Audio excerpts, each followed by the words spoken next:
Good day everyone, I'm Justin Angeles Quezon, representative of Group 2. We're reporting electrolytes, non-electrolytes, and their effect on colligative properties in solution. First, let's discuss number of particles in solution. Non-electrolytes do not break apart. One molecule stays one particle. Then, example, sugar dissolves but stay as sugar molecules because why? Because sugar has no ionic bond to separate. Then, electrolytes break apart into ions. One unit becomes two or more particles. Example, salt or sodium chloride or NaCl becomes Na positive and Cl negative, or two particles because the salt has a ionic compound. Ionic compound is has separated by positive and negative ions when they touch water. Then let's move on. Effect on colligative properties. Colligative properties is focused on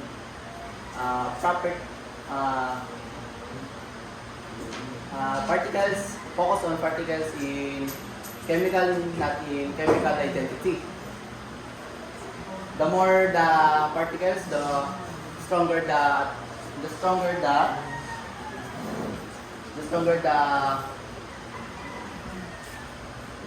attraction. Sorry. Vapor pressure lowering. Non-electrolytes lower vapor pressure a little. Example, sugar water evaporates slightly slower, and electrolyte lower vapor pressure more. Example, salt water evaporates much slower than sugar water. That's what, because non-electrolyte has a fewer particles. That's why water particles can still escape. Then salt water or electrolytes has more particles. That's why the water particles is harder to escape. Then boiling point elevation. Non-electrolyte raises boiling point little. Example, adding sugar to water slightly increases the boiling point. Then electrolytes raises boiling point more. Example, salt water boils at a noticeably higher temperature than pure water. This is why seawater boils slower. Gaya ng sabi ko kanina, the more the particles,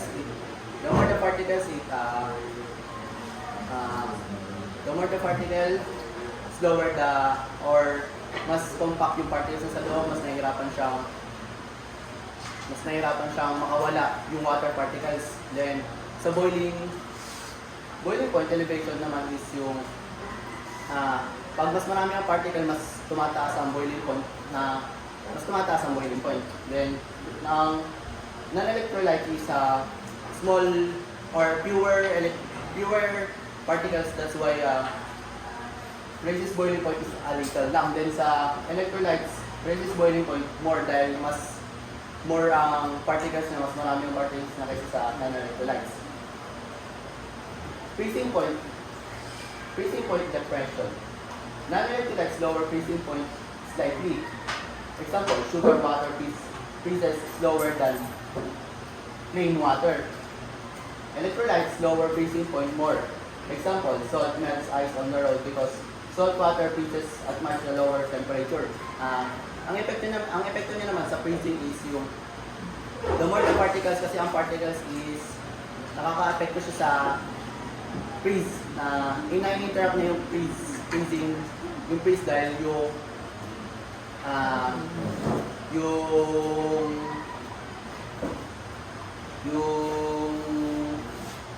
dito, dahil nahirapan mag-form yung ice crystal, may nahirapan yung mag-form yung crystal dahil sa maraming particles. That's why the lower freezing point more dahil sa electrolyte, and sa non-electrolyte is lower freezing point slightly lang dahil mas mababa ang particles niya, ay mas marami ang particles sa electrolytes. Then osmotic pressure. Non-electrolytes lower osmotic pressure. Example, sugar solution exerts less pressure on membrane. And electrolytes higher osmotic pressure. Example, saline solution. Salt or salt water pulls water into cells faster, used in medical IV fluids. And more particles, the electrolyte has more particles, that's why it has a stronger pull water and strong and osmotic has a higher osmotic pressure, and the non-electrolytes naman is has a lower particle, that's why has a lower or fewer particles, that's why has a weaker pull water. And the IV fluid is saline solution or salt water pulls water used in IV fluids because it matches the osmotic pressure in our cells. Van Hoff factor. Non-electrolytes I is equal to 1 or 1 particle only. An example is 1 mole of sugar is equal to 1 mole of particle. Then electrolyte is I less than 1 because it splits.